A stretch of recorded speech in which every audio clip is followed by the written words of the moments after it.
लेकिन मीडिया में एक भ्रम फैलाया जा रहा है। जैसा आपको याद होगा 2017 के बाद ये कहा गया कि बहन जी राष्ट्रपति बनने जा रही है। कांग्रेस जैसी पार्टी जो 70 साल से राज कर रही थी और वो भी सिमट के अगर यहाँ आ गई तो आप बहुजन समाज को उस कैटेगरी में खड़ा नहीं कर सकते। आपको याद होगा जब द्रौपदी मुर्मू जी को देश का राष्ट्रपति प्रत्याशी बनाया था भारतीय जनता पार्टी ने, तो विपक्ष एक किसको लेकर आए थे? यशवंत सिन्हा जी को। क्या उनकी जिम्मेदारी नहीं थी कि देश के प्रथम आदिवासी महिला को राष्ट्रपति निर्विवाद बनाया जाए? होते बहन जी ने साइलेंट सोशल इंजीनियरिंग करके और उन्होंने अपनी सत्ता 2007 में बनाई। जब भी वो रोड पर नहीं उतरी वो अपना काम करती हैं, संवैधानिक दायरे में रहती हैं। जो सड़क पर उतरते हैं वो जेल भरो आंदोलन करना या जेल जाना, मुकदमे झेलना, बहन जी कभी अपने कार्यकर्ताओं को जेल नहीं भिजवाते। बसपा जिंदा है, बसपा अपनी राजनीति करेगी और उसका उतार चढ़ाव जरूर देखने को मिलेगा, लेकिन बसपा कभी खत्म नहीं होगी और उसकी राजनीतिक विरासत भी खत्म नहीं होने वाली है। ये जो बैठक थी जिसका आप हवाला दे रहे हैं, ये हमारे बहुत ही बड़े अग्रणी हैं जगवान जाटव जी, उनकी एक बैठक थी। मेरा इसमें बहुत स्पष्ट मानना है कि देखिए, बहुजन समाज पार्टी की कार्यशैली में कमी रह सकती है, लेकिन बहुजन समाज पार्टी की विचारधारा में कोई कमी नहीं है। बहन जी की विचारधारा में कोई कमी नहीं है। इसका सबसे बड़ा और ज्वलंत उदाहरण ये है कि बहन जी आज तक किसी मंदिर में नहीं गई हैं अपने सार्वजनिक जीवन में। कोई भी ये दावा कर दे कि बहन जी किसी मंदिर में गए हैं तो मैं अपना जो मेरा सोशल मूवमेंट है उसको त्याग दूंगा। कहा जा रहा है कि बीएसपी जो है बीजेपी की बी टीम हो गई। ये पूर्णतः निराधार है। ये बातें कहाँ से आ रही हैं? ये बातें हमारी इसलिए से आ रही हैं कि मीडिया में एक भ्रम फैलाया जा रहा है। जैसा आपको याद होगा 2017 के बाद ये कहा गया कि बहन जी राष्ट्रपति बनने जा रही हैं। तो ये कौन फैला रहा है? ये एक षड्यंत्रकारी कुछ लोग होते हैं जिसमें विपक्ष की पार्टियां भी होती हैं और हमारे समाज के दलाल भी होते हैं। वो ये भ्रम फैलाते हैं कि बहन जी राष्ट्रपति बनने जा रही हैं। बहन जी ने जो खंडन किया, क्या राष्ट्रपति बनी हो? राष्ट्रपति आज हमारी महामहिम द्रौपदी मुर्मू जी हैं। तो इस तरह की जो भ्रम फैलाए जा रहे हैं उसका परिणाम ये है कि आम आदमी सोचने लगता है कि बहन जी बीजेपी के साथ कोई साठगांठ है। वास्तव में ऐसा है नहीं। बीएसपी वोट कटवा हो गई है। ये तो और भी बड़ा एक आरोप है। देखिए, बहन जी वोट करवा कभी नहीं हो सकती। जब तक बसपा जिंदा है बसपा अपनी राजनीति करेगी और उसका उतार चढ़ाव जरूर देखने को मिलेगा, लेकिन बसपा कभी ख़त्म नहीं होगी और उसकी राजनीतिक विरासत भी ख़त्म नहीं होने वाली है। आपको याद होगा कि किस तरह से अब आगे चल के एक बड़ा मूवमेंट खड़ा होने वाला है। मुझे तो पूरी जानकारी है। यदि सब कुछ ठीक रहा तो बहुजन समाज पार्टी उत्तर प्रदेश में अकेले भी चुनाव लड़ेगी दम से, और नहीं तो एक ये संभावना व्यक्त की जा रही है ऐसा कि कुछ दलों के साथ समझौता किया जाएगा और लड़ाई, एक बड़ी लड़ाई लड़ी जाएगी। कुछ तो वजह रही होगी ना, इतना विशाल जन समर्थन बीएसपी के पास था, मुख्यमंत्री रही मायावती जी, लेकिन अब एक सीट पे आ गए तो सवाल तो लोग खड़े करते ही हैं। आपकी बात बिल्कुल ठीक है और ये विचार करना भी चाहिए, चर्चा का विषय होना चाहिए, लेकिन चर्चा का विषय जो नेगेटिविटी के साथ नहीं होना चाहिए। आपको मालूम होगा कि एक ज़माना था जब भारतीय जनता पार्टी केवल 2 सांसद थे और आज 303 है। तो परिवर्तन तो हो सकता है और परिवर्तन एक स्वतंत्र प्रक्रिया है। 2007 में बहुजन समाज पार्टी पूर्ण बहुमत की सरकार बनी थी। उससे पहले उनके 32 सीट थे, 99 थे, 2 से वो भी स्टार्ट हुए थे। तो हम तो ऐसी संभावना देख रहे हैं कि बसपा अच्छा कार्य कर सकती है आने वाले भविष्य में। कहा जा रहा है कि बसपा जो है बहुजन मूवमेंट भूल गई है, जो बहुजन मिशन था वो भूल गई है, उसका रास्ता भूल गई। देखिए, ये तो कभी सत्य हो ही नहीं सकता। बहुजन समाज पार्टी एकमात्र पार्टी है जो राजनीतिक विचारधारा पे आज भी अडिग है। आपको मालूम होगा रामदास अठावले जी आज कहाँ पर है? रामविलास पासवान जी कहाँ पे थे? सतनाम जटेन्द्र पार्टी के वो कहाँ पे हैं? मांझी साहब कहाँ हैं? तो ये कहना बिल्कुल उचित नहीं है। अब संसद बहुजन समाज पार्टी अपनी जगह खड़ी है। नई संसद के उद्घाटन पे देख लीजिए, पूरा विपक्ष एकजुट था।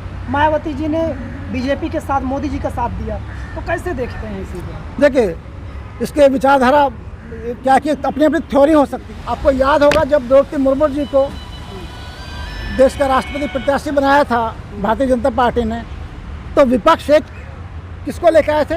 यशवंत सिन्हा जी को। क्या उनकी जिम्मेदारी नहीं थी कि देश के प्रथम आदिवासी महिला को राष्ट्रपति निर्विवाद बनाया जाए? गलती किसने की? विपक्ष ने की। बहन जी पे दोष आप क्यों दे रहे हैं? बहन जी पे दोष नहीं देना चाहिए आपको। लगता नहीं कि बीएसपी जो है इस समय थोड़ा लचर हो गई है, या वो मूवमेंट रहा नहीं जो पहले था एकदम जोर शोर? ये मैंने पहले ही कहा कि उसकी कार्यशैली में जरूर परिवर्तन करने की आवश्यकता है।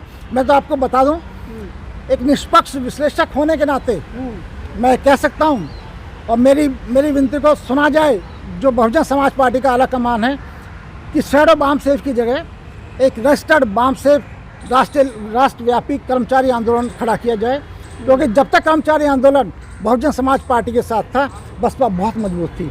और आज यदि शैडो बामसे के नाम पे कर्मचारी नहीं है बहुजन समाज पार्टी के साथ, तो बहुजन समाज पार्टी काफ़ी कमज़ोर है। ये एक बात हो रही है बीजेपी सरकार को हटाने से, लड़ाई है मोदी सरकार से, लेकिन ऐसे बयान आते हैं निकल के बीएसपी की तरफ से, वो लगते हैं कि विपक्ष के खिलाफ है, सत्ता पक्ष में है। देखिए, बहुजन समाज पार्टी का जो आला कमान है, उनके ट्विटर आप देख लीजिए, हमेशा विरोध में खड़े होते हैं भारतीय जनता पार्टी के। तो अब आपको मैं एक बात बताता हूँ। अभी नीतीश कुमार सरकार जो सामाजिक न्याय की प्रोधा वाली सरकार है, उसने एक आनंद मोहन जो क्रिमिनल थे, जिनको सजा हुई थी, और सजा किसके नाम पर हुई थी? जो हमारे डीएम साहब थे कहीं पे एक जगह है दलित समाज के बिहार में, उनको मैनुअल चेंज करा के उनको बाहर निकाला गया। तो आपको मालूम है, देश की किसी भी राजनीतिक दल ने एक शब्द नहीं बोला, लेकिन सबसे पहले और लाउडली जो बोला वो बहन कुमारी मायावती ने बोला। तो बहन जी के बारे में कोई ऐसी जो चर्चा की जाती है वो पूरी तरह निराधार है, और हम तो इसका पूरा खंडन करते हैं। मुझे नहीं पता, बहुत से लोग इसके विरोध में खड़े हो सकते हैं, बहन जी कुछ नहीं कर रही हैं, बहन जी नहीं कर रही हैं। ऐसा नहीं है, बहन जी कर रही हैं, उनकी अपनी एक व्यवस्था हो सकती है, हो सकता है वो कामयाब नहीं हो पा रहे हो। इसका अर्थ ये नहीं कि विचारधारा से भटक गई है, ऐसा बिल्कुल भी नहीं है। बहुत सारे लोग कहते हैं कि बहन जी जो है बहुजन की बात करके सब कुछ खराब कर दिया, बहुजन हिताय सर्वजन सुखाय। लखनऊ में यदि आप जाएंगे तो आप देखेंगे कि बहुजन साम्राज्य स्थापित किया बहन जी ने। बहुजन सर्जन की 1000 वर्षों तक बहुजन साम्राज्य स्थापित होगा और स्थापित है। पूरी दुनिया उससे प्रेरणा लेगी। और इस देश का जो दलित है, जिसको हम कह सकते हैं कि 150 करोड़ की आबादी में 25% दलित है, वो 40 करोड़ जो दलित है वो जरूर जब अम्बेडकर पार्क जाएगा लखनऊ में तो प्रेरणा लेगा, और जब नोएडा में जाएगा तो बहुत बड़ी प्रेरणा लेगा। मैं तो यही कहना चाहता हूँ। क्या देखते हैं, जो बसपा के वोटर हैं वो तो कंफ्यूज हो चुकी है एकदम से कि वो कहाँ जाए, क्योंकि बसपा मैदान में है नहीं, अब दूसरे पे भरोसा कहाँ करें। बसपा का वोटर जो कंफ्यूज वाली बात है, तो ये मीडिया में भ्रम फैलाया जा रहा है। अगर वोटर कंफ्यूज होता तो आज भी देश की सबसे बड़ी तीसरी पार्टी अगर है राष्ट्रीय पार्टी तो बहुजन समाज पार्टी है। तो आप कैसे कह सकते हो कि वोटर कंफ्यूज है? वोट तो है, 4 से 6% वोट तो आज भी है, यूपी में नहीं है या और कहीं नहीं है, मगर देश में वोट है और बहुजन समाज के फॉलोवर भी हैं। ये कह सकते हो कि राजनीति घटनाक्रम है। कांग्रेस जैसी पार्टी जो 70 साल से राज कर रही थी और वो भी सिमट के अगर यहाँ आ गई, तो आप बहुजन समाज को उस कैटेगरी में खड़ा नहीं कर सकते। बहुत सारे लोग खत्म मान रहे हैं अभी। नहीं, ये खत्म माने वो अपना भ्रम है। वो सुनियोजित एक प्रायोजित लोग होते हैं जो बहुजन समाज पार्टी को ख़त्म करने की बात करते हैं। ये विचारधारा है, बहुजन पार्टी एक विचार है और विचार कभी ख़त्म नहीं होता। विचार ऊपर नीचे हो सकता है, कभी समय परिवर्तनशील है, कहीं ऊपर कहीं नीचे हो सकती है, पार्टी पॉलिटिक्स है। मगर अभी आप देख रहे हैं 2024 में अभी बहन कुमारी मायावती जी जो बीएसपी की 10 सीटें लोकसभा की, आप देख लेना कि ये 25 से ऊपर सीटें आएंगी। आप इस वीडियो को एक बार फिर चलाएंगे, बहुत बड़ा वहाँ पे चल रहा है। लेकिन उसके लिए तो सड़क पर उतर के लड़ाई लड़नी पड़ेगी ना। सड़क पर उतर के बहन जी ने, आज तक आपने कभी देखा होगा कि सड़क पर उतर के उन्होंने कभी भी लड़ाई नहीं लड़ी। सड़क पे उतर के जो लड़ाई लड़ने वाले हैं वो अलग तरीके के लोग होते हैं। बहन जी ने साइलेंट सोशल इंजीनियरिंग करके, और उन्होंने अपनी सत्ता 2007 में बनाई, जब भी वो रोड पे नहीं उतरी।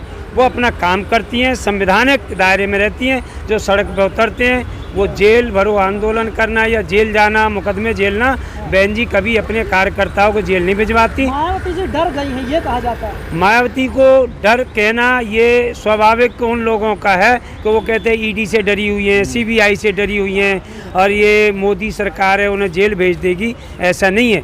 जेल भेजना होता तो अगर कोई घर में बैठे वो भी जेल जा रहे हैं। जो लोग आज जेल में हैं, ईडी के छापे पड़ रहे हैं, सीबीआई के, जो रोड पे नहीं आए, जो उनके खिलाफ भी नहीं बोले, वो भी जेल में हैं। जैसे लोगों के लिए कहा जाता है कि बीएसपी के अंधभक्त हैं, इन्हें कुछ दिखाई नहीं दे रहा है, सच समझ नहीं पा रहे। मेरा जो परिचय है, मैं समता सैनिक दल का वाइस प्रेसिडेंट हूँ पिछले 30 साल से। मैं बीएसपी का कार्यकर्ता नहीं हूँ और ना ही मैं बीएसपी की पार्टी से जुड़ा हुआ हूँ। हाँ, बीएसपी के सपोर्टर हैं उनके विचार के, उनकी भावनाओं की। और बीएसपी के सपोर्टर होने के नाते मैं ये ज़रूर कहूँगा कि बीएसपी ख़त्म नहीं है। लोग अपने आप में भ्रम पाल रहे हैं। ये राजनीति जो भ्रम है ये फैलाया जा रहा है मीडिया के माध्यम से।